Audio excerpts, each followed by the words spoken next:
அந்த சினிமா மேல இருக்கிற ஆசை நாங்கெல்லாம் சொன்னோம், அப்பா ஏமாத்துவாங்க, ஒரு டாக்குமெண்டாவது போடுங்கன்னு சொல்ல கேட்கவே இல்ல. டாக்குமெண்ட் போடலையே சார், எதுக்குமே போடலையா? பாதி பேருக்கு போடல, ஆ. பாதி பேருக்கு போடல. சும்மாவே கொடுத்தாரு. சின்ன தயாரிப்பாளர் தான் வந்து படம் எடுக்கிறதுல ரொம்ப கஷ்டப்பட்டு வீட வச்சு, அதை வச்சு நகையை வித்து யாருக்கிட்டனா கடன் வாங்கி படம் எடுக்கிறான். அவனுக்கு தான் கொடுக்கணும் அப்படின்னுவாரு. ஏன்னா அவன் வளர்ந்து வந்தானா சினிமா வளரும். அதனால ஒரு 1000 பேர் 10,000 பேர் வேலை செய்வாங்க, அவங்களுக்கு வேலை கிடைக்கும், அவங்க குடும்பம் இதனால சாப்பிடும். வாங்கந்தோட சரி, அதோட இவரை கண்டுக்கவே மாட்டாங்க. அவன் படம் முடிச்சு அவன் ரிலீஸ் பண்ணிடுவான். இவர் போய் கேட்பாரு, என்னப்பா படம் ரிலீஸ் அண்ணா, அடுத்த படம் பண்ண சொல்ல கொடுக்குறேண்ணே, அடுத்த படம் பண்ண சொல்ல கொடுக்குறேன்னு அப்படியே மாற்றி மாற்றி தள்ளிக்கினே வருவாங்க. இது வந்து இது ஒரு பெரிய அவருக்கு வந்து டிராபேக் ஆகிப்போச்சு. இவர் வீடை வச்சு கொடுக்குறாரு, அம்மாவுடைய நகையெல்லாம் வச்சு கொடுக்குறாரு.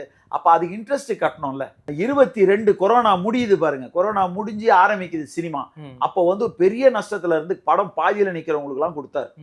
நீ எடுத்து முடிச்சு நல்லா இரு அப்படின்னு சொல்லி அப்போ கொடுத்தாரு நிறைய. அவங்க எல்லாம் இன்னும் பணம் கொடுக்கல.